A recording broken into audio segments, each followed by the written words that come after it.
Don't mind me just directly taping you to the wall because I broke my tripod and I have no other ways of filming. I mean, I could stack up a couple of books and put you up to this height, but honestly, I don't have that many books.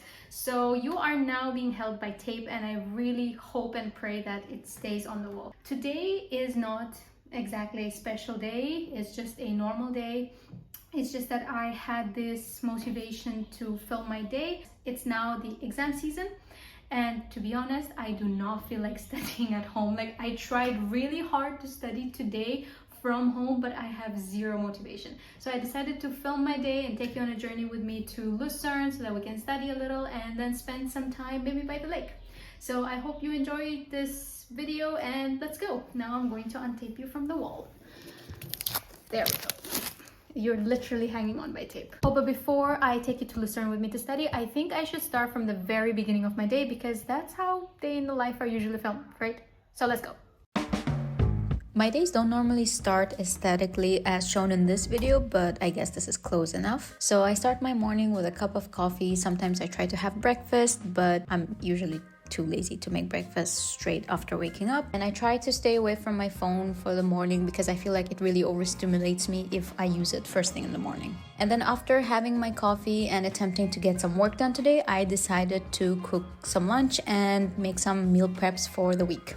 So I have prepped a couple of meals and salads in order to take with me throughout the weekdays at school. I'm not sure this will even last me until tomorrow, but we'll find out. I don't normally prefer to get my lunch in school because it just feels like it's not worth the price, and it always lacks flavor for me. So I'm now getting ready to go to uni, and I was thinking of filming a get ready with me, but to be honest, I am ready. I'm just rocking a cardigan, and if it wasn't for this cardigan, I would probably go for this cardigan. To be completely honest with you, if I had to call my fashion one thing, it would be grandma fashion, because I just feel like I would go for cardigans anytime. So yeah, I'm clearly not a huge fashionista, but without further ado, let's head to uni. I could have chosen to stay in the university campuses, but I honestly couldn't handle living with 10 people, and that's why I have to take a train every time I need to go to uni. I found a room that I can study in, finally. Yay. Surprisingly, the campus is actually very busy. Actually, that's not so surprising because it is the exam season, so the campus does tend to be busy. But now let's get started with our work. I have a podcast due tomorrow and a presentation to work on, so that's what I'm gonna do now. I'm not the biggest fan of exams, but there is one thing that I really like about the exam season.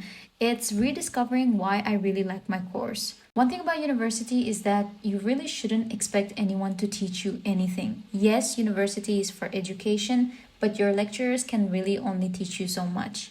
The real knowledge actually comes from you sitting down with yourself and teaching yourself something new, whether it's out of your course content or it's something completely new that you just want to learn.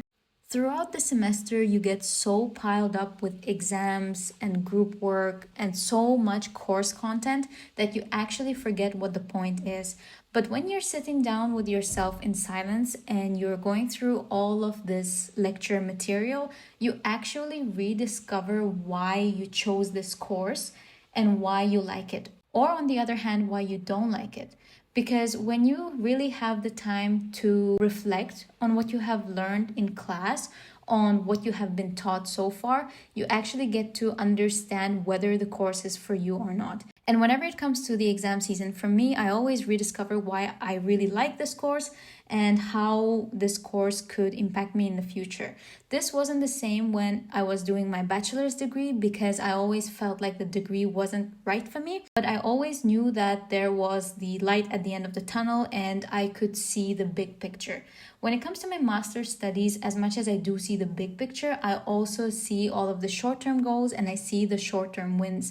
If you are doing a master's degree, I don't feel like you can fully understand what you're learning unless you apply it in your work. Because whenever you practice something by hand, you actually get to experience what it's like applying the theories that you have learned from class to the real world. And sometimes you understand that what is theoretically possible is not possible realistically, but the things that you thought were a little whimsical and a little silly, they actually do tend to work.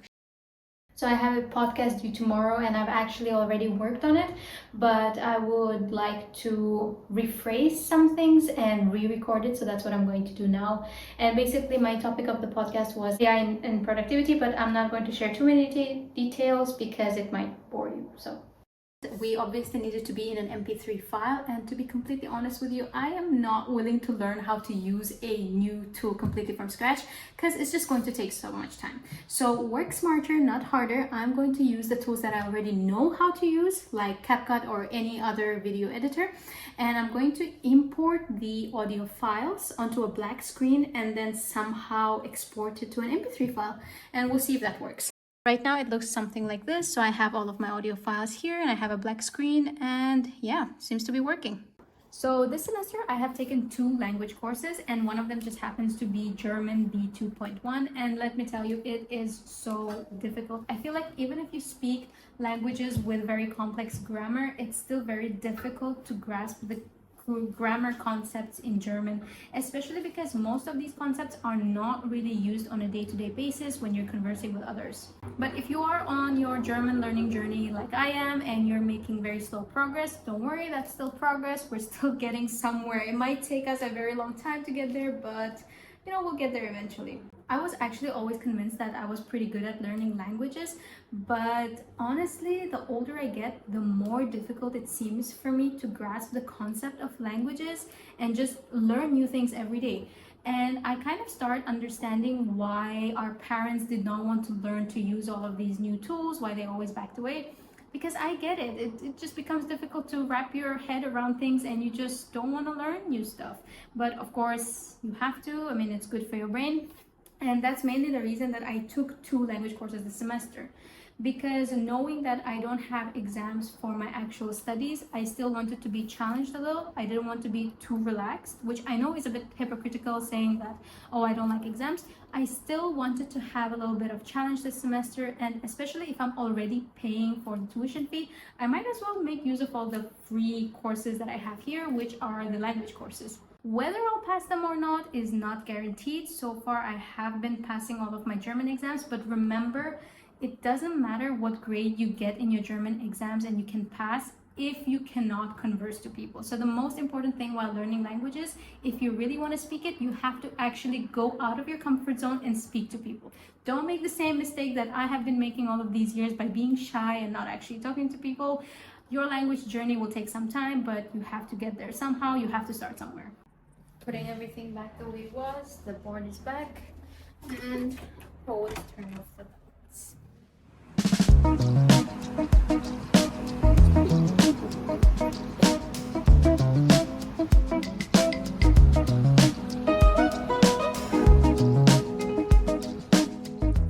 If you're around Lucerne and you're looking for some fun things to do, I would highly recommend you to come to the park. I also reckon that you can swim here if you'd want to.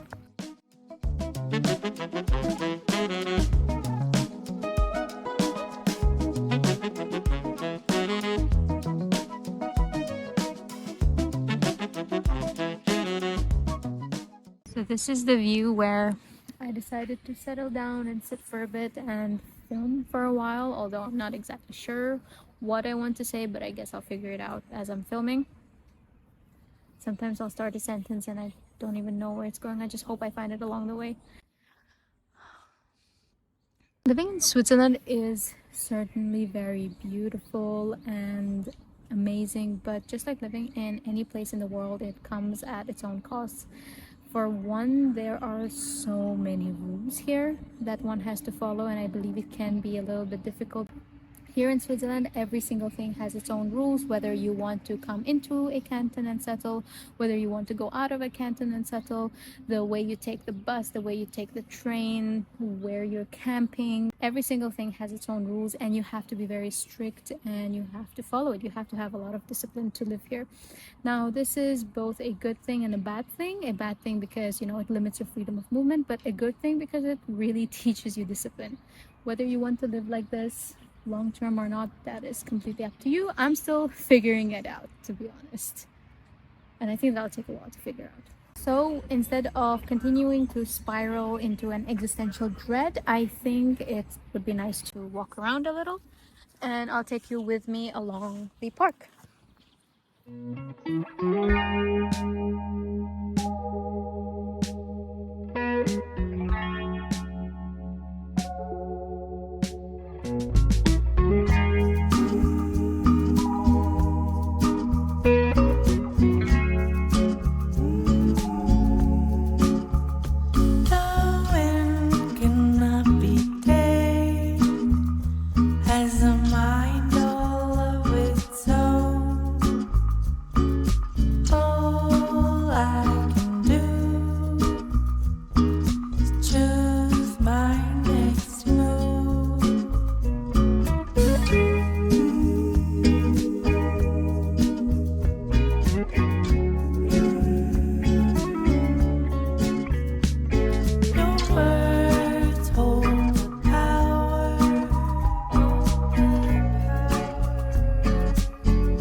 So that was it for today's video. I hope that you guys enjoyed coming to Lucerne with me, and if you're interested in checking out my other videos, go ahead, here they are, and I hope to see you there. Bye!